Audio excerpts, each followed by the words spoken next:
Hola, ¿qué tal? ¿Cómo están ustedes? Muy buenas tardes. Hoy es día 29 de septiembre del año 2020 y ya estamos en una nueva edición de Sin Saco Fiscal. Sí, ya sé. Desde acá hasta que usted vea este programa pueden pasar 18 resoluciones más, porque la FIP es así.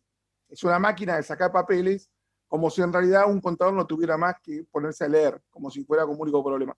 O los abogados especialistas en legales que todos los días tienen que ir cambiando e incorporando nueva información. Saludo primero a los coequippers de este programa y ya después les tiro una pregunta. Fallo de la Suprema Corte abriendo el per sanctum para los jueces. No es un tema fiscal, pero es un tema legal y por ahí ustedes quieren hacer algún tipo de aporte. Don Jorge Haddad, ¿cómo le va, caballero? Muy buenas tardes. Están muy bien, ¿cómo está Claudio? A la audiencia también, todos, muy buenas tardes. Esperemos terminar el día bien. Esperemos terminar el día bien. Guillermo, ¿cómo andás? Muy buenas tardes, querido. ¿Cómo estás vos? Buenas tardes, Claudio. ¿Cómo estás? Jorge, ¿cómo estás? ¿Todo bien? ¿Qué tal? Todo bien, por Bueno, favor. vamos entonces, Jorge, su apunte sobre el tema per saltum. Sí, acá lo que no se esperaba, o la menor expectativa, es la que se dio, que hagan lugar al per saltum. Yo tenía Lo la cual no es normal. información, yo tenía la información y la di en el Facebook que di ayer y lo dije el domingo, que no iban a otorgar el per sanctum, porque no había un riesgo institucional, o iban a tratar de dilatar la situación para más adelante. Lo que hicieron, dieron el per sanctum, pero lo dilataron para más adelante la decisión. Sí, pero suspenden el traslado y suspenden la ejecución. O sea, eso realmente es ponerse sin, como dice la mayoría, no la minoría, como dice la mayoría, sin ponerse en una resolución del fondo del tema. Pero dada la gravedad institucional en cierta medida y la trascendencia que tiene, no por el hecho de los tres, sino porque hay un montón de causas similares con otros jueces en otros fueros que han tramitado igual, la consecuencia es muy grave, de acuerdo a la Contémosle a opinión. la gente que este modelo de traslado de jueces por decreto comenzó con el año 1995 con Carlos Saúl Menem. Para el año 2000, el Consejo de la Magistratura emitió una resolución interna de cómo establecer un mecanismo para que esto se pudiera formalizar bien. Desde ese momento, desde el 95 para acá, 65 jueces fueron nombrados de esta forma. Desde el 2000 para acá, 45. 20 fueron hechos durante el gobierno de Carlos Saúl Menem y durante el gobierno de Fernando de la Rúa. Ahora, eso se codifica y tenemos entonces 45 personas. ¿Cómo está el informe que elevó el Ministerio de Justicia a pedido de la vicepresidenta de la Nación? 11 están impecables. Cumplieron todos los pasos, son irrebatibles. 10 no, le faltan. Dentro de esos 10 están estos 3 jueces. Pero hay un gap en el medio, si hacemos 10 más 11 menos 45, tenemos 25, tenemos unos 23 jueces que en el fondo tienen algún papel flojo, que podría perfeccionarse con facilidad, con un paso o 2 pasos administrativos. Los otros 10 no, le faltó el paso por el Senado.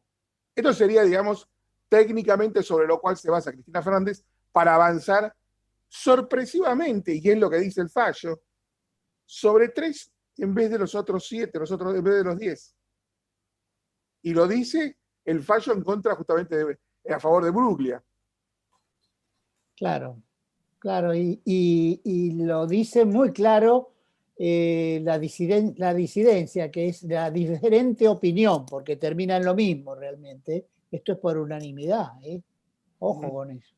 Los 5 terminan suspendiendo, dándole vista por 48 horas a la fiscalía para que responda y todo.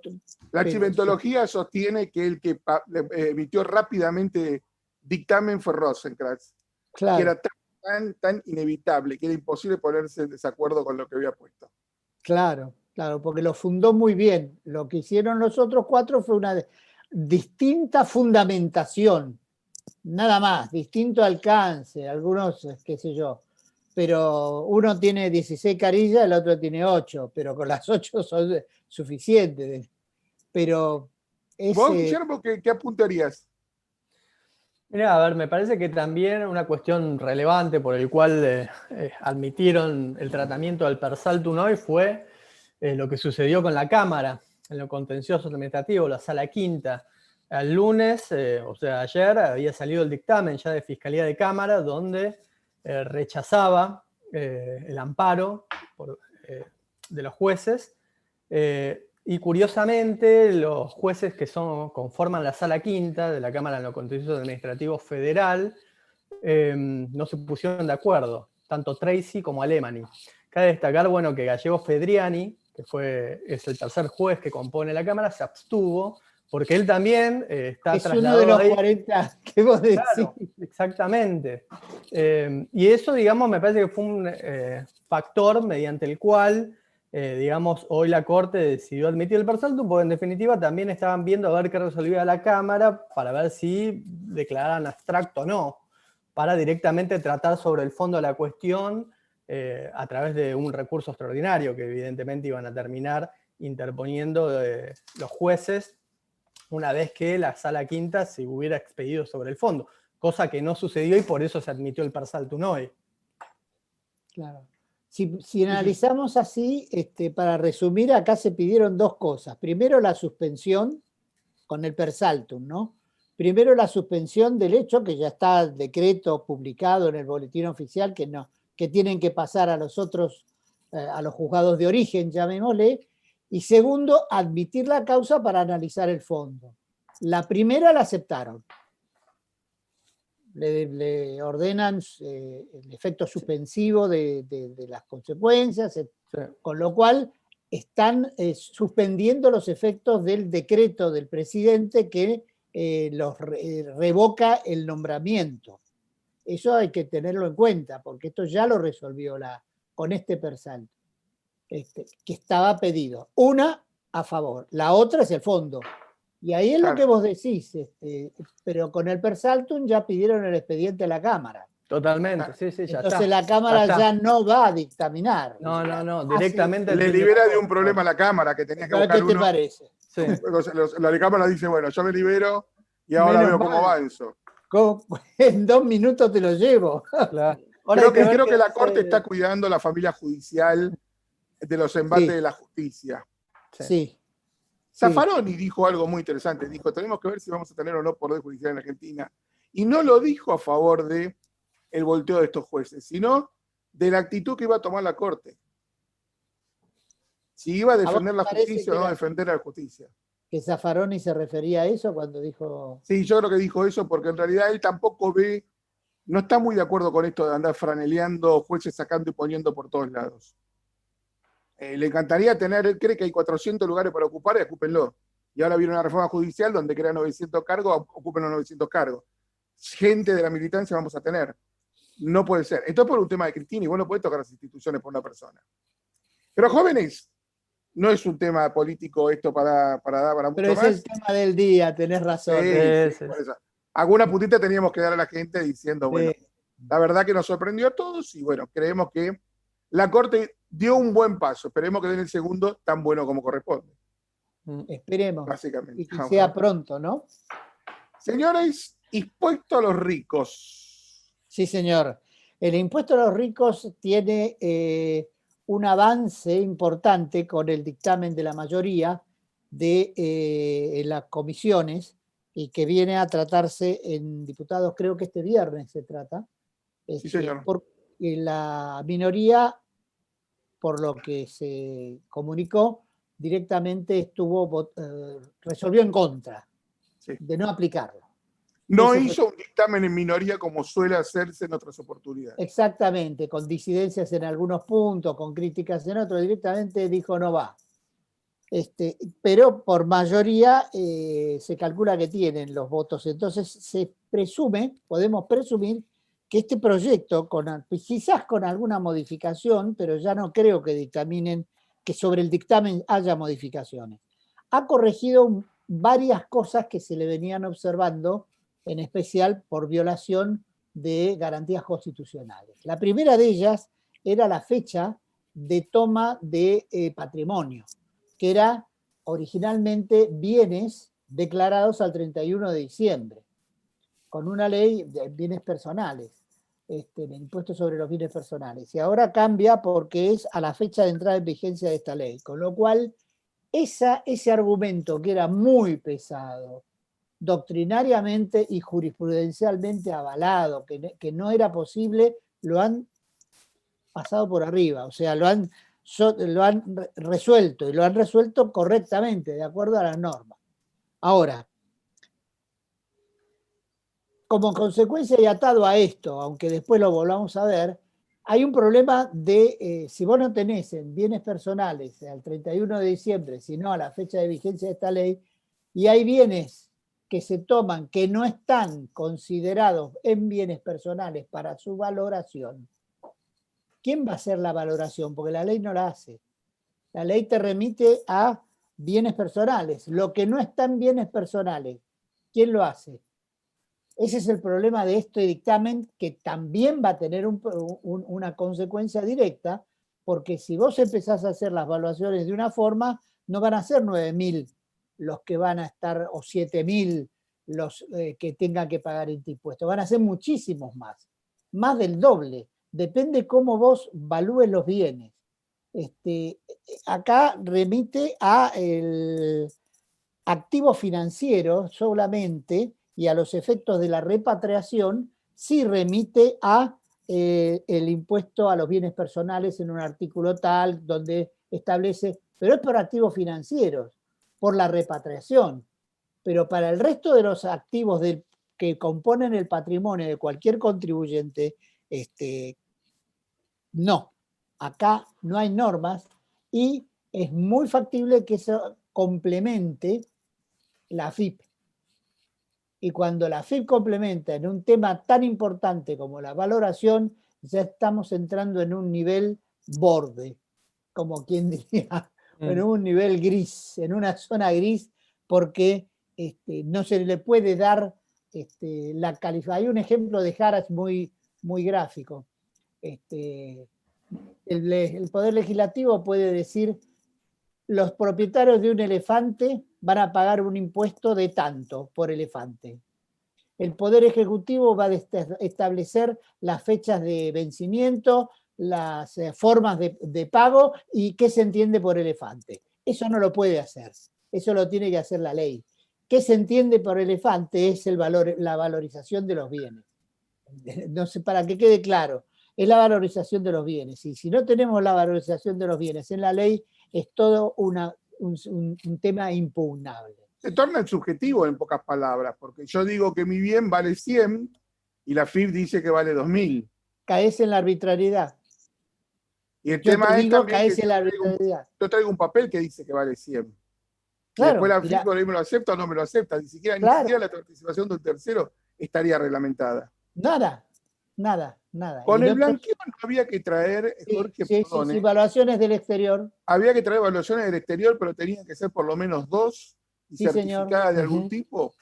Sí, tenía que certificarse la evaluación y tenía que enviarse por una cuenta, por vía digital, y en un plazo determinado para ver cuánto era el valor de los bienes del exterior que se estaban blanqueando acá. Eso lo dijo la ley.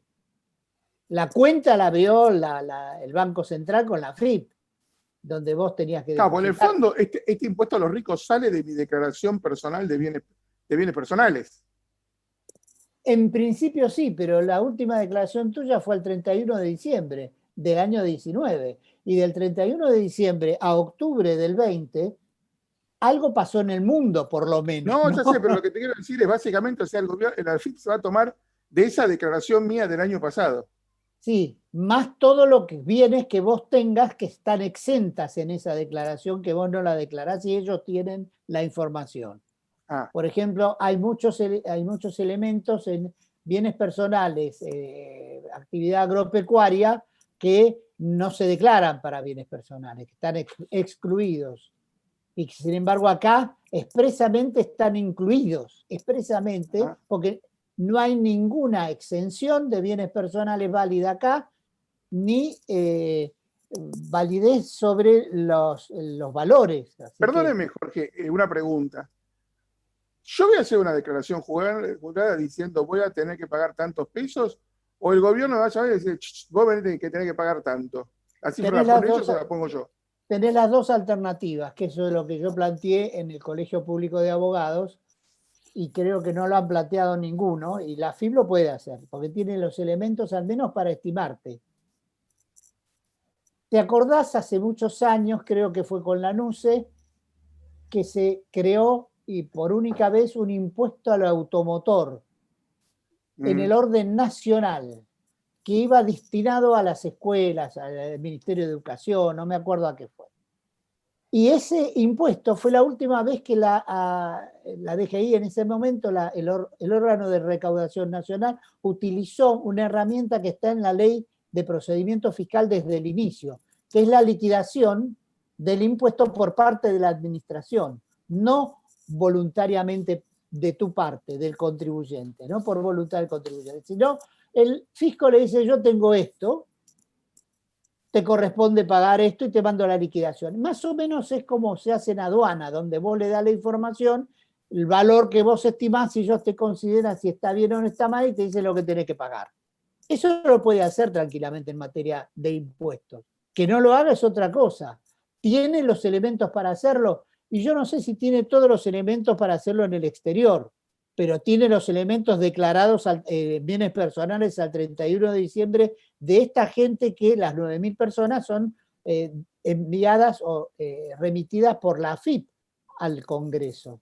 O sea que la AFIP tiene la información en el exterior y en la Argentina de quienes pueden superar los 200 millones o los 300. A ver, Guillermo, vos, ¿qué apunte tenés al respecto? Yo, a ver, en relación, digamos, a cuándo se van a tomar, digamos, los bienes, a ver, en este último, el texto definitivo del proyecto, que en teoría va a ser el final, se habla, digamos, de los bienes existentes al momento de la entrada en vigencia de esta ley. Justamente eso fue, digamos, lo que se discutió en relación a la retroactividad. O sea, en ese sentido, digamos, si bien puede ser que se tengan en cuenta principalmente, porque, a ver, es lo que tiene la AFIP como autodeclaración, si se quiere, por parte de los contribuyentes, la declaración de bienes personales del ejercicio anterior, o sea, que son los bienes al 31 de diciembre del 2019, en ese sentido, la ley da lugar a que en el medio pudo haber pasado algo y al momento que entre en vigencia la ley no los tengas. O sea, vos me estás diciendo que yo voy a tener que hacer una declaración jurada diciendo mis bienes hoy son tales y voy a pagar tanta plata. Yo creo que sí, en el momento de la reglamentación va a tener que ser así. Salvo que la reglamentación diga que se presume que tus bienes a la fecha de entrada en vigencia de la ley son los que declaraste en tu declaración jurada del año 2019 para bienes personales, y aparte tiene una cláusula antielusiva en la ley. ¿Por qué no lo aclarás? Porque eso tiene relación con lo que estábamos diciendo y lo discutimos la vez pasada. Claro, a ver, el artículo 9 del proyecto prevé una cláusula antielusiva que establece que se va a presumir, salvo, digamos, que exista alguna cuestión de ardido engaño, que los movimientos patrimoniales realizados con anterioridad a los 180 días que entre en vigencia, bueno, esta ley, todavía no se sabe cuándo va a entrar en vigencia, se van a poder presumir, digamos, que fueron a los efectos de no abonar este aporte, ¿no? Este impuesto, para decirlo de alguna manera. Con lo cual, ese también es un tema a tener en cuenta, porque no deja de ser una cláusula antielusiva. O sea, la ley te dice, yo voy a tener en cuenta los bienes que tengas en tu patrimonio a la entrada en vigencia de la ley, pero ojo, yo, teniendo en cuenta la información que me puedan suministrar otras jurisdicciones, y en base, digamos, a algún tipo de movimiento que pueda llegar a registrar sobre tus cuentas, me doy cuenta que en los 180 días anteriores, inmediatos a la entrada en vigencia de la ley, hiciste desaparecer parte de tu patrimonio, y bueno, yo ahí voy a presumir que hubo ardido engaño, salvo que me muestres lo contrario. Obviamente puede pasar, si vos le acreditás que 180 días antes tuviste que desprenderte de algún activo para cancelar algún tipo de obligación, y bueno, Eso es demostrable. O sea, no es una presunción iure de iure, es una presunción, lo que se entiende en derecho, iure tantum, que admite prueba en contrario. Por ejemplo, si tenías títulos argentinos. Claro. Yo Ahí estaba tenés, pensando por justamente en ejemplo, aquellos que tienen parte de su riqueza en activos argentinos. No hablo de una empresa cotizante, o sea, Paolo Roca por su tenencia en Techin, sino que hablo básicamente de una persona que puede tener, además de su tenencia en campos, en empresas o en industria, tenga activos argentinos, que eso varía generalmente, hasta te diría día a día. y ha tenido una disminución importante. Si tenés los Además, títulos públicos, por ejemplo, vos lo tenías en diciembre al 100%, aunque estábamos en default y todo el resto, pero ahora lo tenés al 53%. O sea, estamos hablando de la mitad del valor en temas de títulos, llamale, del propio país, de esa tenencia.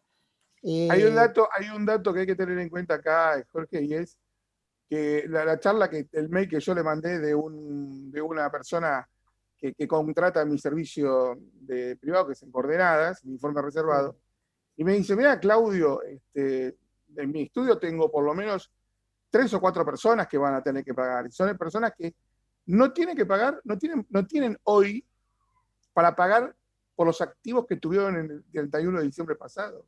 Claro. No tienen, porque tenían 18 restaurantes, por ahí tenían los inmuebles, pero hoy los restaurantes tienen los 18 restaurantes cerrados. Por eso el tema de la Entonces tengo evaluación. un quebranto incluso. Entonces, ¿cómo hago para pagar? Y damos un dato muy interesante. Si tomamos el supuesto del gobierno, dividido la cantidad de personas que ellos dicen que van a pagar, le da un promedio de 31 millones de pesos por cabeza. Sí. A ver, para Paolo Roca, insisto, 31 millones de pesos es un vuelto. Pero para los que están en el fondo de la lista de los 12.000, que supuestamente son los que van a pagar, esos 31 millones de pesos por ahí no los tienen. No, seguro que no lo tienen. Seguro que no tienen tanta liquidez como para poder afrontar este tipo de pagos. Eso es seguro. Y ese es otro de los problemas que pueden llegar a plantearse, porque hasta dónde vos para pagar un impuesto tenés que hacer una liquidación, porque hoy no es realización o venta, sino que tenés que liquidar un inmueble, porque es a valor de lo que te paguen. No tiene valor hoy un inmueble. Entonces, ¿hasta dónde eso no afecta indirectamente la confiscatoriedad, aparte de la evaluación y de todo el resto, ¿no? ¿Algún apunte más sobre esto o ya pasamos a nuestro siguiente tema? No, yo diría que por ahora las diferencias con respecto a lo anterior están dadas por estos temas. Sigue la tasa, como antes dijimos, como mínimo exento y no mínimo no imponible. Los 200 millones son exentos. El que tiene hasta 200 millones está exento del pago. El que tiene 205 millones paga por los 205 millones, no por los 5 de diferencia. Esa es la distancia que hay enorme, en este caso, entre mínimo exento, como sale en la ley, y mínimo no imponible, como está en bienes personales, en impuesto a las ganancias y todo el resto. Sí, creo que esto se mantiene y es importante tenerlo presente, sí. Sí, yo ahí quería comentarle también a usted, Jorge, no sé si lo vio en el proyecto, el artículo 4, que habla de 0 a 300 millones. Yo creo que ahí hubo un error de tipeo por parte. Sí, para mí es un error de tipeo, porque hay una diferencia entre los bienes existentes. El patrimonio en Argentina está exento hasta 200 millones, y esto era la primer escalón de la tasa, de la progresividad, era 200 millones, que era cero. Ahora pusieron 300 millones y el 2%. No sé, para mí sí, me huele a un error. Puede que no, puede que directamente lo pongan así. Y a ver, si sale así, tenés que empezar para lo que son bienes situados en Argentina, tenés que arrancar de 0 a 300 millones. O sea, de 300 millones en adelante, si sale así.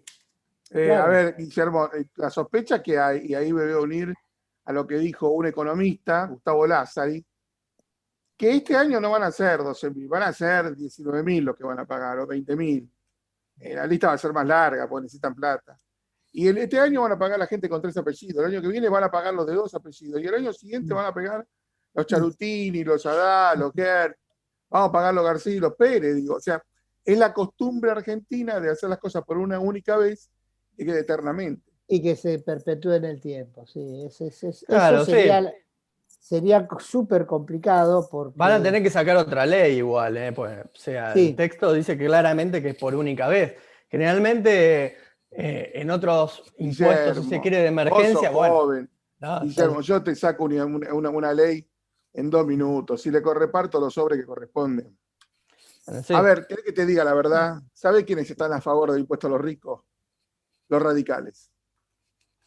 Por Chaco, por Corrientes, por Jujuy y por Mendoza.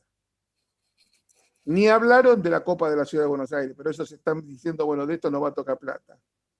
Lo primero que hicieron fue ver de los 300.000 millones que dicen que van a recaudar cuánto les toca a ellos. Claro, porque la ley ahora, con el dictamen, dice que se va a coparticipar en proporción a la forma de afectación específica que tenía antes sin participar. Lo que lograron es que estas raras adjudicaciones o asignaciones específicas que establece la ley, subsidios a micro y pequeñas empresas, programa integral de becas, Progresar, etcétera, va a ser distribuido entre las provincias también. O sea que y como todos sabemos, los tesoros son fungibles. La plata entra para el programa Progresar 141 y termina yendo el jefe de gabinete la manda implantes a mamarios. restaurar la cancha de Boca, no sé, lo que sea. Jóvenes, resolución general 4816, moratoria ampliada.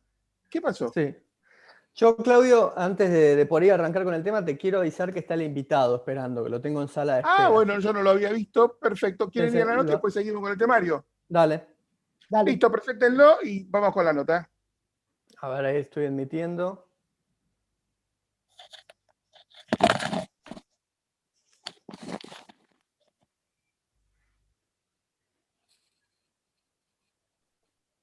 Bueno, me engañaron, no estaba en el grupo. No, está. Pasa que está, hay que decirle a Alejandro que tiene el nombre, parece que de la mujer. Patricia. ¿Cómo, perdón? Que debería que decirle a Alejandro que cambie el nombre, si quiere. Bueno, perfecto. Bueno, vamos con la nota. Hola Alejandro, ¿qué tal? ¿Cómo estás? Alejandro Buenas tardes. Taranto, especialista en temas tributarios y de inmigración y societarios de la República Oriental del Uruguay, que ayer tuvo elecciones importantes y hoy lo que te vamos a pedir es que nos des un panorama lo más concreto posible, porque hay mucha cháchara, mucho hablado sobre el tema de la residencia en Uruguay. Pero antes de empezar con la residencia, lo que te pediría es que nos expliques qué tipo de impuestos pagan en Uruguay los residentes, para saber qué hay, cómo funciona. Bien, bueno, buenas tardes primero. Gracias por la invitación y por dejarme participar. A ver, Uruguay tiene una serie de impuestos, algunos son similares a los que tiene Argentina. O sea, la tributación de impuestos en Uruguay, en términos generales, tenemos el IVA del 22%, el impuesto al valor agregado, tenemos el impuesto a la renta de las empresas que están en el entorno del 25%, tenemos después el IRAE con respecto a la industria agropecuaria tenemos también el impuesto al patrimonio, que vendría a ser bienes personales, que es el impuesto que ustedes pagan ahí en Argentina. ¿Qué tasa tenés ahí más o menos de impuestos a exacto. Bienes personales? ¿Cuánto pagarías? El impuesto al patrimonio, como se le llama acá en Uruguay, es del 1,5%. Y no tiene franjas, vamos a decir, como lo es, como por ejemplo lo puede ser en Argentina. Correcto. Ese es el impuesto al patrimonio. No tiene escalas. No tiene escalas. Hay una exoneración, entre comillas, cuando, por ejemplo, por decir un matrimonio tiene la casa habitación, el deducible de la casa habitación, el impuesto lo grava a partir de ese deducible que está en el entorno de, llevado a dólares, de unos $80.000, $90.000 para arriba. Y se considera un porcentaje de ajuar, pero ahí ya estamos hilando más fino en el impuesto, que es del 1,5%. Ahora, yo te hago una consulta. Sí. El impuesto ese de patrimonio se paga como el impuesto a la renta, se paga por lo que se obtiene en un residente uruguayo en Paraguay, en Argentina, en Brasil y en Uruguay, o solo por lo que se obtiene en Uruguay. No, Uruguay tiene la ventaja de que tanto el impuesto a la renta como el impuesto al patrimonio son de fuente nacional, o sea, no grava ni la renta ni los activos en el extranjero. Esa es una ventaja que tiene el Uruguay, es un régimen que lo viene manteniendo hace muchos años y de momento no hay ningún proyecto que lo quiera modificar. Y O sea, no se paga absolutamente nada, tanto por la renta como por el patrimonio, exacto. fuera del Uruguay. Fuera del Uruguay no pago renta por los activos que tenga y no pago renta por las utilidades, salvo la excepción de que sean intereses por algún tipo de colocación, que ahí sí estoy grabado al 12%. O sea, pagás el 12% sobre los intereses que te dan los títulos públicos, por ejemplo. Por ejemplo, si tuviera, por decir algo, supongamos que tenemos una cuenta en el exterior y compramos y vendemos acciones o tenemos algún bono que nos genera una utilidad anual, sobre esa utilidad se tributa el 12 o el 7%. Ahí depende un poco de qué régimen aplicar para cada caso, pero sería el máximo de tributación. O sea, no es que está totalmente exento y se paga cero por lo de afuera, se paga poco. Se paga poco y el abanico de posibilidades también se abre, porque por ejemplo, si un individuo por algún motivo en el exterior compra un bien, un vehículo, una lancha, cualquier tipo de bien a determinado precio y lo vende, si la transacción se realiza en el exterior, no tiene por qué pagar impuesto a la renta en el Uruguay. Ahí no está grabado por ningún tipo de impuesto, ¿correcto? Bien. Que no es lo mismo que si un individuo tiene una cuenta en el exterior, cito el ejemplo anterior, que ahí estaría grabado los intereses que le produce esa cuenta. Los intereses que producen. Ahora, acá tú sabes que ha tenido una repercusión impresionante las declaraciones y las leyes que han sancionado últimamente en Uruguay respecto a la posibilidad de radicarse en Uruguay y tener un beneficio fiscal X por 10 años o por 5 años, dependiendo de determinadas cosas, que es lo que pido que si nos podés aclarar, como hasta ahora nos venís aclarando 10 puntos. Bien, Uruguay siempre tuvo un régimen, vamos a decir, un poco más flexible que la región. No lo quiero comparar simplemente con Argentina porque es comparable con otros países de la región. Y últimamente con lo nuestro, perdóname que te interrumpa, es incomparable lo nuestro. Bueno, es desesperante. Yo sé que hay intereses, hay muchos intereses de los argentinos en radicarse en Uruguay o obtener algún tipo de beneficio por estas residencias fiscales que tanto se habla o por ser residente uruguayo y eso. A ver, Uruguay tenía una política que no era mala, que ya tenía ventajas fiscales, y se le suman algunas nuevas disposiciones del gobierno entrante que extendieron las vacaciones fiscales de 5 a 10 años, con el primer año que ya estaba anteriormente, o sea que nos vamos a 11 años, empezamos a pagar impuestos en el año 12 para aquellas personas que se radican en el Uruguay, que tienen su radicación en el Uruguay. Estos beneficios lo toman al individuo como por lo mismo que hablábamos hace un rato en la consulta anterior. O sea, cualquier individuo que se radique en el Uruguay, que pasa a ser residente fiscal uruguayo o residente uruguayo, las rentas que obtenga en el exterior tampoco van a estar grabadas. Van a estar grabadas solamente las rentas que tenga en el Uruguay dentro del régimen de ingreso que le corresponda tributar de acuerdo a la actividad que desarrolle. No sé si tu consulta, Jorge, venía por ese lado o... Está por ahí. ¿Y cómo hago yo para obtener la residencia en Uruguay? Bien. Una cosa es la residencia legal o ser residente o vivir en Uruguay y otra cosa es el plus de la residencia fiscal, porque no todos los que pretenden venir al Uruguay vienen con la primera iniciativa de obtener una residencia fiscal. O sea, cualquier individuo del Mercosur, obviamente Argentina está incluido, puede, con su documento de identidad argentino, empezar a gestionar un documento en el Uruguay y venir al Uruguay a vivir. Estoy hablando antes del COVID, ¿correcto? O sea, el COVID nos cambió un poco la dinámica de plazos, pero no la dinámica de las normas. Las normas siguen siendo las mismas, ¿correcto?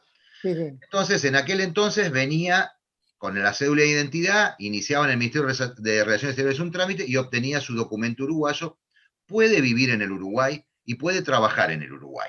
¿Qué necesitaba para eso? ¿Yo tenía que hacer una inversión? ¿Tenía que demostrar un No, trabajo? no, tener un libre de antecedentes penales y el Sí. documento argentino. Bien. Hoy por hoy, como no se puede viajar al Uruguay sin motivo, el comienzo de trámite de residencia se hace yendo a la Embajada de Uruguay en Buenos Sí. Aires o en el lugar que le corresponda. No soy 100% no idóneo porque conozco del tema, pero sé que la embajada a veces está abierta, a veces no, depende un poco de la intensidad de Sí. la pandemia ahí en Buenos Aires, que no siempre está abierta. Pero se inicia el trámite, tenemos 2 o 3 casos famosos, el de Susana, el del periodista este. Inician el trámite, la embajada le da como un documento de comienzo de trámite y ya con eso se puede venir al Uruguay y proseguir con esos trámites acá. De esa forma yo me convierto en un ciudadano más, que con el tiempo voy a lograr mi cédula de identidad, como se le dice al DNI acá, y si permanezco más de 183 días en el Uruguay, puedo pedir mi residencia fiscal, o sea, puedo pedir la residencia fiscal al cierre de ejercicio diciembre 2020. Que eso es una de las ventajas que muchas personas están buscando, independientemente de venir a vivir al Uruguay por otro motivo. Pero tengo que estar 180 días y no 60, como decían. Bueno, el tema es así. La residencia fiscal uruguaya es una sola, o sea, Uruguay no le da la residencia fiscal a aquellos que tienen otra residencia fiscal, ¿correcto? Ajá. A prima fase la obtenemos permaneciendo en Uruguay 183 días y con una posibilidad de ausentarnos hasta 60 días dentro de ese periodo, ¿correcto? O sea que bajamos a 140 Sí. días efectivos. Pero ¿qué pasa? Un argentino que cumpla con ese plazo en el Uruguay, frente a la disposición uruguaya, no va a tener inconveniente. Pero ¿cómo es el tratamiento en Argentina? La AFIP de la Argentina le va a decir al individuo, escúcheme una cosa, usted vivió en Argentina más de 6 meses, vivió 180 días. Entonces, ahí es cuando tenemos pequeños detalles que pueden modificar, porque en la medida que la AFIP no le quite la residencia fiscal al individuo en la Argentina, no va a poder obtener como contraparte la residencia fiscal en el Uruguay. En conclusión, y en mi opinión, el escenario ideal es venirse a vivir al Uruguay, no porque yo pretenda atraer gente, yo estoy hablando fiscalmente, venirse a vivir al Uruguay, vivir más de 183 días en Uruguay y no estar en Argentina más de 60 días en el lapso de un año. Creo que ese es el escenario, como yo digo, certificado para lograr la residencia fiscal uruguaya, vivir en el Uruguay y poder viajar a la Argentina un tiempo considerable por asuntos familiares, por asuntos empresariales, lo que fuere, pero que yo creo que ahí la FIP no va a tener ningún régimen aplicable porque el individuo va a estar menos de 60 días en Argentina. Va a tener que pagar en Argentina por los bienes que quedaron en Argentina. Va a ser como un residente del exterior. Como un no residente.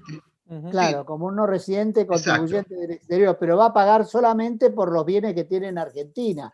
Porque si tiene colocaciones en la bolsa de Estados Unidos, no paga por eso. Entra en el régimen uruguayo. Entra en el régimen uruguayo que eventualmente pagará el 12% o el 7% sobre determinados o los intereses o alguna otra cosa así. Justamente. El trámite te implica un desembolso, como es en Estados Unidos, que tenés que hacer un ingreso de dinero, te exigen una inversión. Trabajo o algún mínimo. No, a ver, la residencia en el Uruguay se puede obtener de diferentes formas. Vamos a seguir en la línea que veníamos hablando del individuo que viene con su familia al Uruguay. Después podemos tocar de repente medio rápido 2 o 3 escenarios distintos que pueda haber. Sí. El primer escenario es la persona que viaja al Uruguay, ya, hablemos de una familia tipo, pero digo, viene con su señora, con sus hijos, se instala en el Uruguay, están acá, no necesitan tener ningún tipo de inversión porque están viviendo de hecho en el Uruguay, ¿correcto? Claro, claro. Esa es la que yo, por eso la llamo la certificada. Me vine a vivir al Uruguay, vivo en el Uruguay, estoy desarrollando alguna actividad o no en el Uruguay, y para la Argentina soy un contribuyente extranjero. Punto. Y voy a estar grabado en el Uruguay por la actividad que desarrollo en el Uruguay, y si me dedico a comprar y vender barcos en Francia, voy a estar exonerado de impuesto en Uruguay, salvo que Francia me haga alguna retención cuando yo cobre la utilidad. ¿Correcto? Sí. Ahí le ponemos un punto. También puedo hacer una inversión yo puedo tener un inmueble en el Uruguay a título personal que va a más de $380.000. De esa forma puedo ser residente fiscal uruguayo si tengo el inmueble y vivo en el Uruguay más de 60 días. Ahí Pero están los 60 días. Exacto. Por eso a veces hasta nosotros mismos nos confundimos con tantos plazos para distintos escenarios. Pero ¿qué pasa? Vamos a comparar con Argentina de vuelta. Yo, argentino, me voy a vivir al Uruguay, tengo un apartamento que vale $380.000, me quedo 60 días. ¿Soy residente fiscal uruguayo? En las condiciones escritas, sí, pero en la medida que Argentina no me siga manteniendo como residente fiscal argentino, yo no voy a obtener la residencia fiscal uruguaya. Entonces, Claro. cumplo con el requisito, pero en la práctica no lo logro. Ahí están los pequeños detalles. Tengo el complemento exigible de no estar 180 días en Argentina. Exactamente. Esa es la llave. Claro. O sea, a ver, vuelvo de vuelta a la primera consulta que es la inquietud de muchos argentinos. Realmente, para lograr el beneficio, en mi opinión personal, hay que venirse a vivir al Uruguay. Claro. ¿Correcto? Claro. Después tenemos la inversión yo acá tengo alguna anotación, de $1.650.000 que ahora lo habían bajado en una empresa o en acciones que me puede dar la posibilidad de la residencia fiscal. Pero caigo en lo mismo, porque si yo sigo en la Argentina más de 183 días, yo no me desvinculo del fisco argentino. Con cierto criterio razonable, ¿correcto? Porque Argentina dice, señor, usted me vive 183 días en Argentina, es residente fiscal argentino. Sí, sí. Entonces, también hay otra excepción que si yo tengo a mi familia en el Uruguay, digamos mi esposa y mis hijos, pero no estoy más de 60 días en Uruguay por diferentes motivos, pero estoy en España o en Estados Unidos o en cualquier lado, y estoy en Argentina menos de 183 días, ahí también puedo lograr la residencia fiscal. ¿Por qué? Porque el centro de mi familia está en el Uruguay. Centro ¿Correcto? de Entonces intereses. Uruguay, exacto, no me lo niega, no me excluye en ese sentido. Entonces ahí como yo digo, la llave, independientemente de cumplir con la parte de Uruguay, que es correcto, es llegar a los tiempos para desvincularme realmente de la Argentina. ¿Correcto? Bien, bien, bien, correcto. Una vez que me desvinculé, queda claro que voy a pagar por algunas cosas que tenga en el exterior, por ejemplo en Argentina, en Estados Unidos o donde sea, y con una tasa muy baja comparado con las tasas nuestras, y voy a tener que pagar por lo que genere en Uruguay, o sea, la teoría de la fuente, y no renta mundial, sino la teoría de la fuente. Lo que genero en Uruguay, porque trabajo en Uruguay, bueno, si yo vivo en Uruguay, trabajo en Uruguay, vivo en Uruguay, tengo mi familia en Uruguay, caso que me dio un conocido mío, pero soy profesor de bridge por vía digital, o sea, yo tengo las conexiones y armo las clases con alumnos que están en España, en Colombia, y tengo toda gente del exterior. Sí. Yo estoy trabajando desde mi computadora en Uruguay, pero todos los pagos me lo hacen desde el exterior. Yo estoy mi centro de intereses vitales está en Uruguay y aquello es trabajo en el exterior. Yo no trabajo con ningún uruguayo, trabajo Ojo, desde Uruguay. ojo, Jorge. Acá el tratamiento fiscal para la renta de fuente extranjera tiene una serie de consultas, extensas consultas, y una serie de bibliografía, porque no es así genérico. Yo le ven lo que tú citabas, doy una clase por internet en Japón, me pagan y no tributo. No, porque Uruguay siempre dice una cosa: si yo estoy acá sentado hablando en esta entrevista desde mi casa en Uruguay, y supongamos que esta entrevista es paga, por decir algo, Sí. esta renta se origina en el Uruguay. Si bien me pagan del exterior, yo estoy sentado en mi casa de Uruguay. Lo que Uruguay dice es, y cito el mismo caso que vos planteás, Jorge: si tú fueras profesor, pero te trasladás a dar las clases, vos te tomás, te subís un avión, das una conferencia, das clases, cobrás. En Uruguay vas a demostrarlo, tenés que demostrar. No es el control como lo es en Argentina, pero los que trabajamos en esto le pedimos a los clientes que guarden la documentación. Yo te pediría, Jorge, guardar el pasaje aéreo, el hotel, si tuviste algún tipo de contrato para dar la conferencia o la clase, guardalo, y ese dinero que vas a cobrar, que te va a entrar al banco vía transferencia o como sea, no está grabado. ¿Por qué? Porque tú vas a demostrar fehacientemente que trabajaste en el exterior. ¿Qué Bien. pasó? Hay una cantidad de individuos en el Uruguay, algunos clientes de mi estudio, que viajaban y trabajaban en el exterior. En el caso mío personal, yo estoy ausente prácticamente 2 meses al año del Uruguay porque estoy trabajando en San Pablo, en Buenos Aires, como tú sabes. Sí, sí.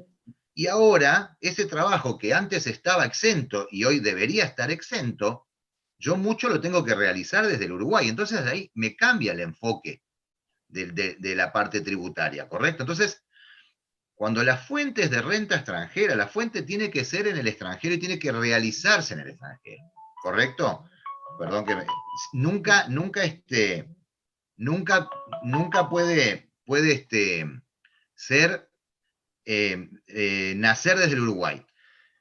Si empezamos Claro. a hilar más fino, hemos hablado muchas veces, conversamos del tema del trading. No sé si me extiendo en Sí. la No, respuesta. no, es Decime tú, importante. Jorge. Dale. Cuando una empresa uruguaya hace trading, entonces yo siempre pongo el ejemplo: compra heladeras en Corea y las vende a Alemania, ¿correcto? Una empresa Sí. uruguaya. No estaría grabada por renta. ¿Por qué? Porque la mercadería no pasa por el Uruguay y se genera una utilidad en el exterior. La DGI la graba como con un 0.7% de renta, que entiende que es el porcentaje del negocio que se realiza en el Uruguay.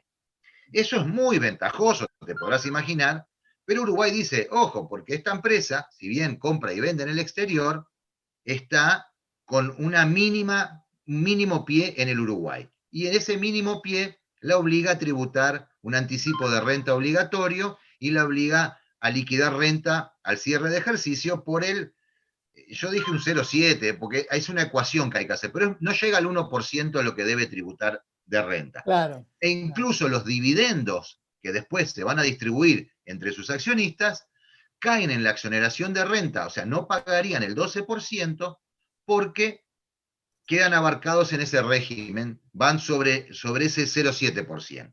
Entonces, esa es la ventaja de la renta de fuente extranjera en el Uruguay: realizarlo realmente fuera del Uruguay el negocio.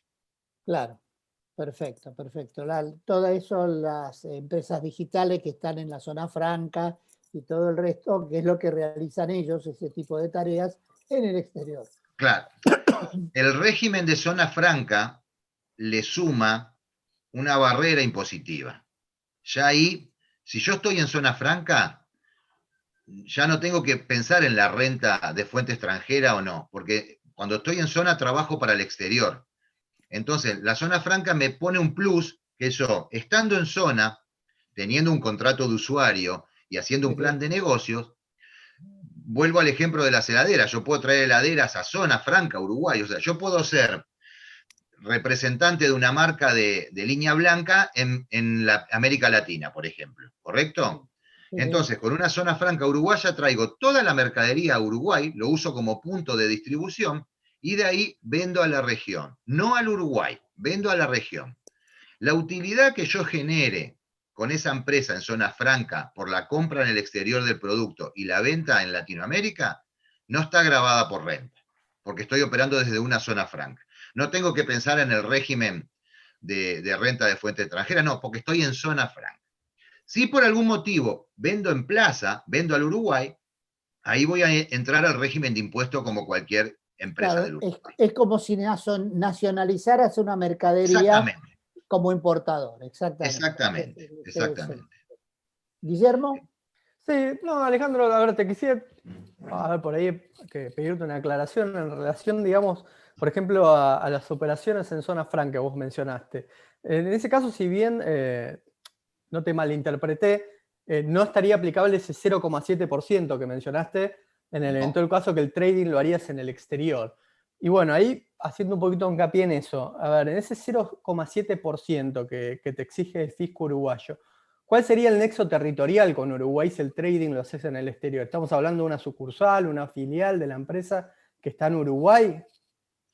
Más que la filial, sería como la casa matriz, porque para realizar ese trading, o sea, vamos a arrancar de cero, se crea una sociedad en el Uruguay, esa Ok, sociedad es uruguaya, esa sociedad tiene su contacto en Corea, compra las heladeras y tiene su comprador en Alemania, está bien, ¿correcto? está bien. Entonces Uruguay dice, esa empresa de Uruguay tiene que tener una sede, tiene que tener una sede social, está obligada a tener una sede social. Esa sede social va a estar dentro del Uruguay.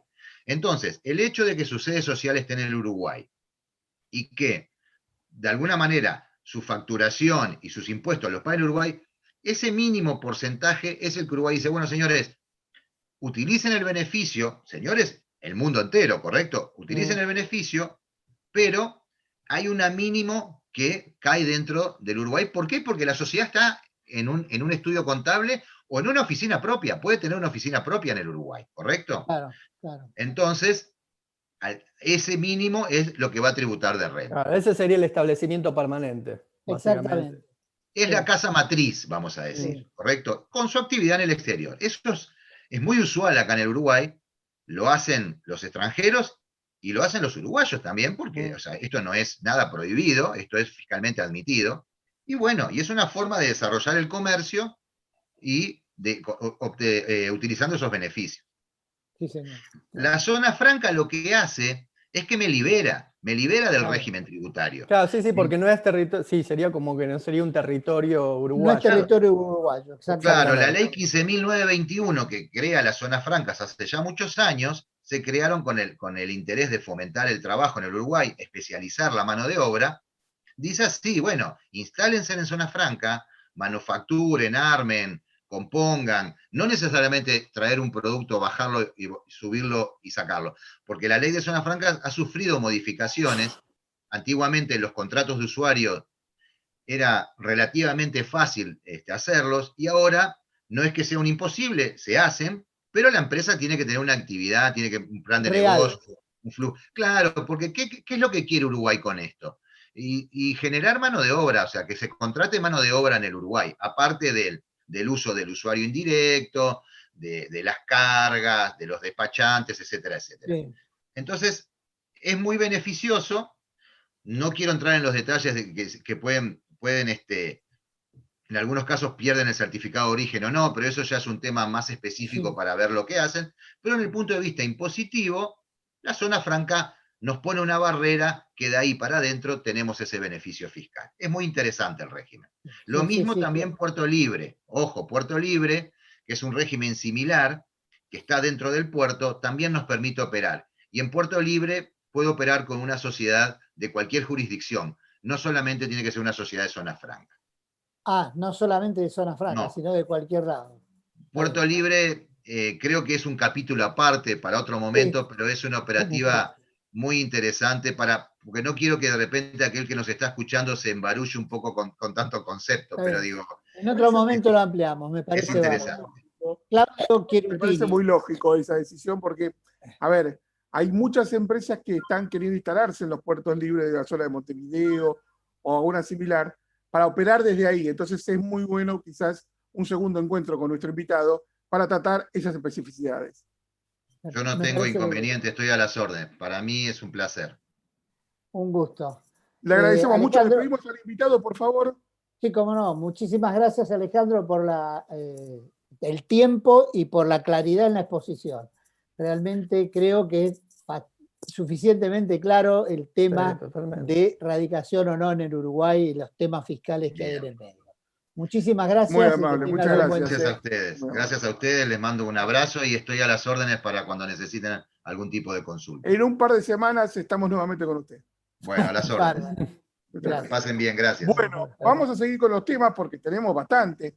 Ni siquiera pudimos hablar de las limitaciones en la condonación de intereses de la Resolución General 4.816, que es la moratoria ampliada. Sí. Bueno, es muy interesante ese tema, Claudio, porque digamos, es algo que es nuevo, novedoso, y justamente se incluyó con la reglamentación de la ley 27.562, ¿no? De la moratoria ampliada. ¿Y qué es lo que dice puntualmente? Dice que para vos acceder al beneficio de condonación de intereses, si vos iniciaste un reclamo de repetición en relación a, digamos, una obligación tributaria que vos considerás que era improcedente su pago, vas a tener que desistir de la acción. Si está ya en discusión administrativa o contenciosa administrativa, o inclusive judicial. Y también dice que en caso de que con posterioridad haber accedido al beneficio de condonación de intereses, vos iniciás un reclamo de repetición, vas a perder el beneficio de condonación. Y esto es algo que no estaba previsto expresamente en la ley. Para hacer una aclaración, la ley 27.562 no modificó en su totalidad la ley 27.541. Y el beneficio de condonación de intereses por capital pagado con anterioridad a entrada en vigencia de ambas leyes está previsto, digamos, en el artículo 12, párrafo quinto de la ley 27.541, que, como bien dije, no se modificó por la 27.562. Entonces, ¿de dónde viene esta aclaración, digamos, o este exceso reglamentario, como yo lo considero? Viene un fallo de la Corte, fallo Bunge de la Corte, del 6 de agosto de este año. O sea, fue unos días antes de que, en definitiva, el Congreso sancione la ley 27.562. ¿Y qué es lo que dijo, digamos, la Corte en Bunge? En Bunge lo que se discutía era justamente el acceso al beneficio de condonación de intereses por parte, bueno, en este caso de la empresa Bunge, en relación al interés asociativo que se generó en el transcurso que el capital que con posterioridad inició reclamo de repetición se mantuvo impago. Y ahí que decía, ¿cuál era la postura de la AFIP? La postura de la AFIP era que para ellos capital cancelado con anterioridad a entrada de vigencia de la ley era capital que no es discutido. O sea, vos iniciás vos para acceder al beneficio de condonación de intereses no me tenés que discutir el capital que pagaste. Cosa que no dice expresamente la ley, o sea, ni siquiera en su actual texto. Y ahí lo que dijo, bueno, me parece que con mucha lógica, porque en definitiva el fallo de la Corte es adherirse al dictamen de la Procuración. Lo que dice la Procuración es, mirá, la ley es clara, en este caso estamos hablando de la 27.260, o sea, estamos hablando de la anterior moratoria, que tiene un texto similar, digamos, los beneficios, en este caso de condonación, tienen un texto similar, por no decir igual. ¿Qué es lo que dice? Mirá, la 27.260 establece dos regímenes distintos. Dice, cuando vos te acogés, cuando vos tenés deuda impaga, capital impago, y te acogés al beneficio de excepción, ahí sí tenés que desistir de cualquier derecho a futuro a reclamar el capital que entra dentro de este régimen de excepción. En cambio, en relación al capital cancelado con anterioridad en vigencia de la ley, no dice nada de eso. Si quisiera, el legislador lo podría haber incluido, pero no lo incluyó. Entonces, en ese caso, no me podés limitar el acceso a la condonación de intereses. En este caso era por una interpretación de la AFIP. ¿Qué hizo la AFIP? Básicamente agarró su doctrina, que llegó en discusión hasta la Corte y la defendió hasta ese momento, y la introdujo en la Resolución General 4.816. Como lo perdí allá, lo coloco acá para que acá ya no la pierda, ¿no? ¿Qué es lo que va a pasar? Obviamente se va a discutir en la justicia. Esto puede ser un exceso reglamentario. Fallo de la Corte que mencionaste es un tema aduanero, no es un tema específicamente tributario. Pero bueno, en la 27.260, pero el efecto es el mismo. Claro, entraban también deudas aduaneras, e inclusive en el actual régimen de la 27.572 también se pueden regularizar deudas aduaneras. Claro, Claro, seguridad Te social. cuento que recién tuvimos a una especialista uruguayo hablando sobre el tema fiscal. De las más de 25.000 personas que se fueron a vivir a Uruguay y de las otras 20.000 que estarían esperando para irse a vivir a Uruguay, solo 500 solicitaron oficialmente ser, tener Residentes, residencia fiscal efectiva, efectiva en el Uruguay. porque se van a vivir, porque se Solo 500. trasladan. Digo, Claro. para que tengamos en cuenta el diferencial entre 250 y 500.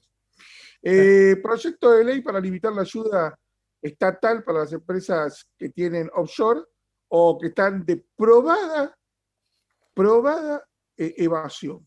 ¿Qué es eso? Esto es una cosa rara, propuesta por un grupo de diputados que ya pasó al Senado con algunas modificaciones, pero lo que se pretende, en este caso, con un criterio para los que lo ponen lógico, es que determinados sujetos que han sido condenados con sentencia firme por evasión, o sea, los que entran en esta moratoria no y extinguen la acción, no entran en la limitación de esta ley. Tiene que ser condenado con sentencia firme por evasión de la ley penal tributaria o cualquier delito de la ley penal tributaria y acá viene lo raro, por defraudación o por ser agente de retención de impuestos y quedarse con lo retenido, que es en los artículos 46 y 48 de la ley 11.083.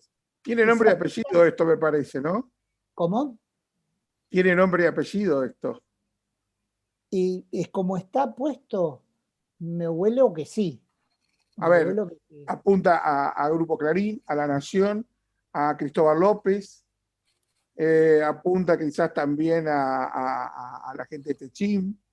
Digo, saca de la cancha mucha gente y de los grandes. Sí, y lo que se deja de lado es la asistencia económica o financiera que brinde el Estado o algún organismo dependiente, Banco Nación es un organismo dependiente, y o alguna empresa con participaciones en casos de epidemia, pandemia, catástrofe o razones de fuerza mayor, respecto de los sujetos que son estos sujetos que han tenido lo que mencionábamos recién, que era evasión fiscal, o sea, se consideran evadores, evasión fiscal, aquellos condenados. Evasores. Se prohíbe al Estado Nacional dar cualquier ayuda financiera o prestación financiera durante este periodo. ¿Por qué? Porque son exclusivamente evasores y tienen un régimen que realmente es raro. Y si vos decís que es aquel que tuvo la promoción industrial y que hizo un delito con la promoción industrial, como hubo muchos casos, no puede volver a tener la promoción industrial por 10 años, me parece perfecto. Pero aquellos que han tenido sentencia penal que les limiten en la asistencia financiera, es una legislación que ya discrimina demasiado y hace algo que podría afectar garantías constitucionales por la discriminación que le hacen, por la impugnación con que los están catalogando. Los están excluyendo de una serie de beneficios por una sanción que no tendría parangón en otras actividades, porque no tiene relación con otras actividades, salvo la inhibición para obtener beneficios fiscales. Bueno, que la tenga, pero no a nivel financiero, no a nivel financiero. Entonces, ¿algo para agregar, Guillermo? Sí, yo lo que quería agregar es más que nada hacer una aclaración, que en realidad este proyecto no pasó a senadores, Jorge, porque recuerde que al momento de votar el texto definitivo hubo cambios de último momento y la oposición decidió abstenerse de los votos. Si bien había parte de la oposición que ya había votado, pero cuando se advirtió esto, hubo, digamos, inclusive un descargo bastante duro de Zarghini, que es de La Baña, si mal no recuerdo. Sí. y este proyecto volvió a comisión. Exacto. Y la modificación que se introdujo fue 10 minutos antes de la votación. Sí. No se comunicó a la oposición porque la oposición estaba hablando en ese momento. Y te refería al artículo 2 de la ley. Porque ahí es donde se incorporaba esto de offshore y probada evasión. Probada evasión, sí. Que no figuraba anteriormente. Claro, el otro supuesto son las empresas que tienen alguna relación, ya sea por directores, accionistas o participación de empresas offshore, o que están en baja o nula tributación, que se las vuelve a castigar de la misma forma sin tener financiación y sin poder tener financiación. Acá hay muchísimas empresas extranjeras que parte de sus acciones están en empresas que están consideradas offshore. Lo que hicieron fue recortar el tema de la asistencia porque el gobierno del Tesoro no da más. O sea, lo que te viene desde el comienzo, la asistencia que da el gobierno es seguir dándola porque queda bien, pero ir achicando el universo de empresas que lo reciben. De los que lo reciben, claro. Perdón, no estoy de acuerdo, pero es lógico. No estoy de acuerdo con esto, pero es lógico, es lógico. Bueno, a ver, sin ir más lejos, una cuestión que es fresca, ¿no? Que estuvo dando vuelta hoy en los medios, es la limitación para poder acceder a dólar ahorro de aquellos empleados cuya empresa, o sea, donde trabajan, recibe el ATP. Claro. Porque se considera que el ATP es asistencia social.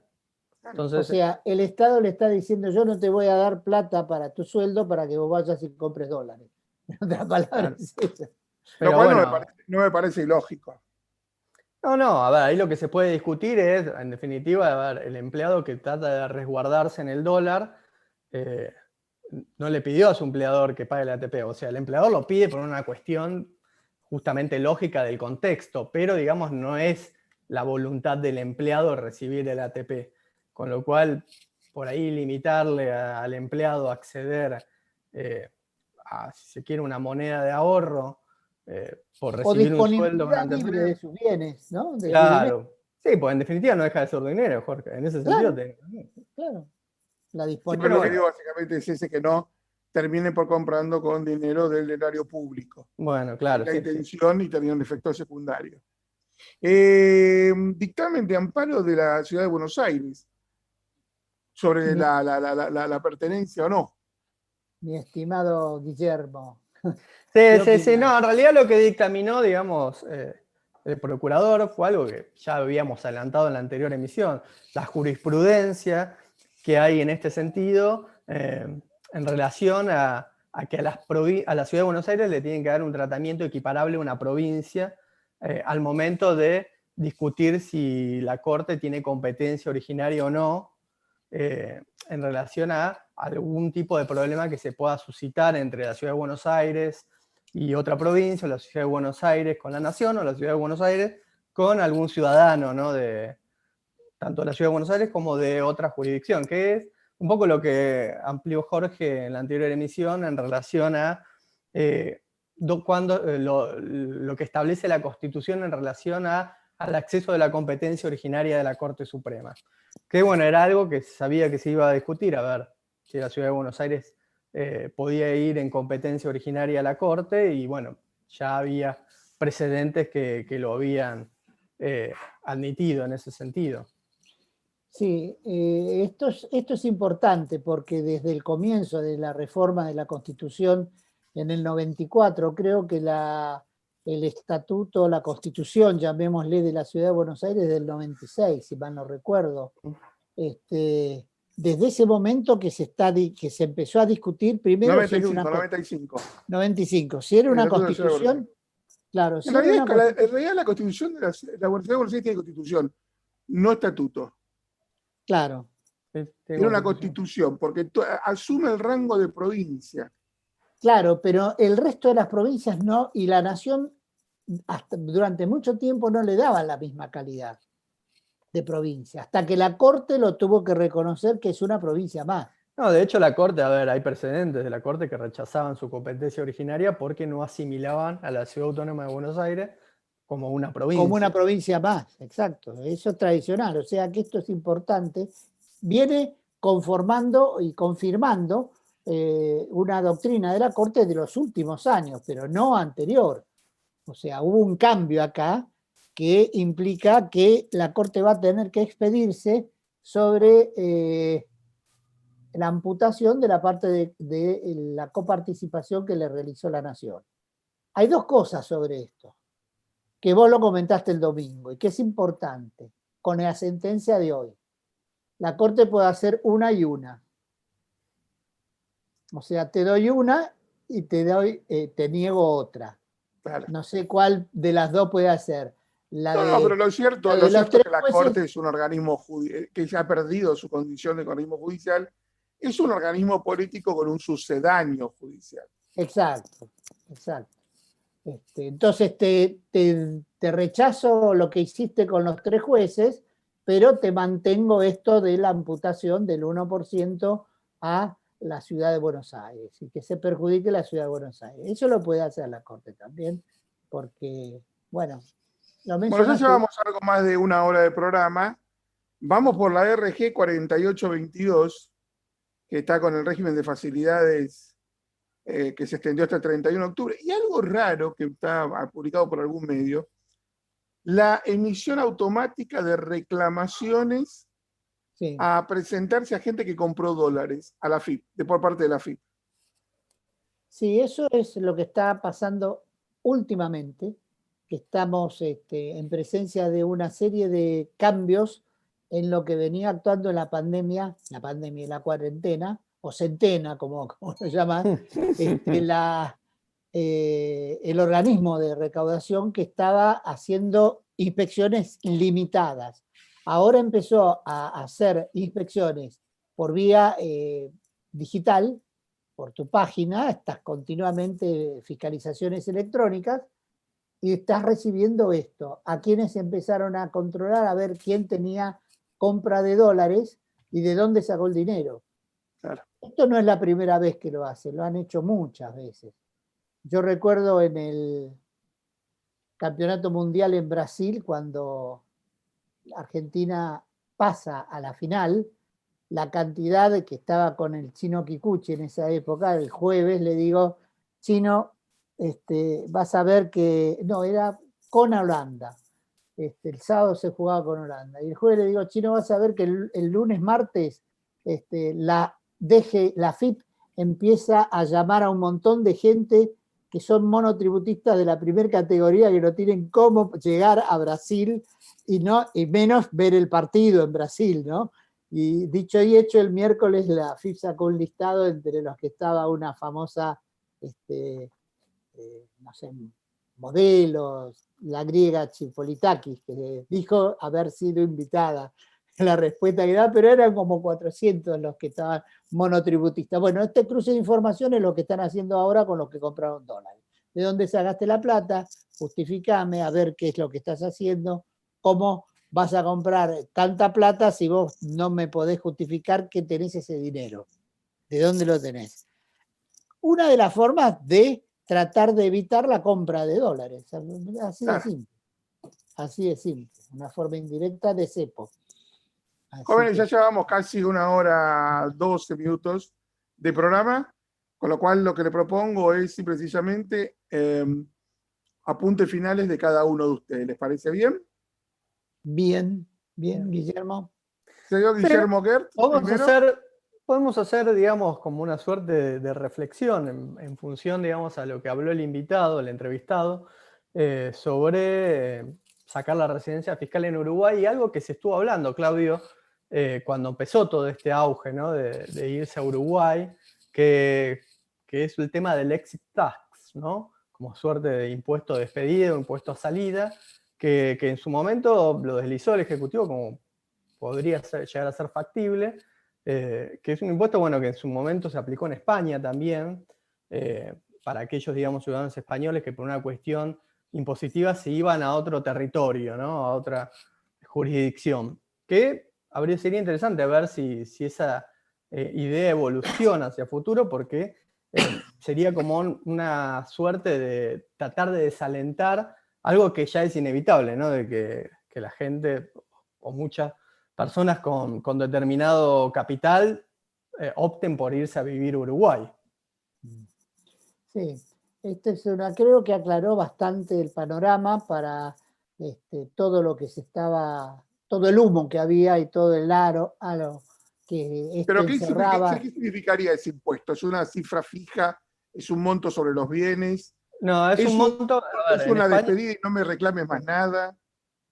En España básicamente se calcula en función a tu declaración del año anterior, antes de que te vayas. Entonces, de ahí toman esa base imponible y te aplican una alícuota como despedida, si querés. Que Claro, no es menor, ¿no? Es una cuestión de desalentar, digamos, básicamente, la migración de base imponible de una jurisdicción. recordemos a Depardieu cuando se hizo ciudadano ruso, porque lo Claro. estaban matando de impuestos en En Francia, Bélgica, a Bélgica se fue. o a Bélgica. Yo creo que Sí, era muchos Rusia. son a Bélgica. A La de Rusia, tenés L'Oréal razón, a también. Rusia. A Sí, ¿qué Rusia, pasó? porque bueno, Francia le aplicó el impuesto el exit, el exit tax. Te vas, me pagás, y si no, me seguís pagando. Ese es el sistema. Ese es desgraciadamente el sistema. Y creo que lo que se está viendo hoy en el mundo es una situación de guerra donde eh, si formas parte de la Comunidad Económica Europea, vas a tener una cuota de la cantidad de miles de millones de euros que están distribuyendo, a cambio de un plan como el del Fondo Monetario Internacional, que es uno de los problemas que hay en España, que la oposición se está yendo contra el gobierno. ¿Por qué? Porque para aceptarlos creo que 180.000 millones de euros le corresponderían a España, pero tiene que bajar las pensiones, que son las jubilaciones, Claro. tiene que bajar un Claro. montón de cosas que, bueno, cuando la oposición se da cuenta de esto, empieza a criticar y que no sea aceptado y que sea renegociado todo, que por qué se aceptó en la comunidad esas condiciones, etcétera, etcétera. Pero eso ocurre en todos lados, va a ocurrir inevitablemente, porque esto es equivalente a una guerra, ¿no? Económica. Jóvenes, creo que es hora ya de despedirnos. Llevamos más de 1 hora y 20 de programa, casi. Sí. Les agradezco infinitamente la colaboración y el aporte de todo lo que ha realizado, el invitado, que fue espectacular. Guillermo Gert, muchísimas gracias por todo. Señor Jorge Haddad, nosotros, ya saben, si quieren mandando consultas, sinsacofiscal@gmail.com. Y a partir de la semana que viene, lanzamos concursos con Hammurabi, con la editorial Hammurabi. Después vamos a contar detalles el domingo en Sin Saco y Sin Corbata. Nosotros nos encontramos mañana, 19 horas en Sin Saco Energía, a las 19 horas el día jueves con Sin Saco Política y el domingo con don Jorge Haddad en Sin Saco y Sin Corbata, de 10 a 13 horas. Caballeros, muy buenas tardes tengan ustedes. Muy buenas tardes a todos. Chao. Gracias, Claudio.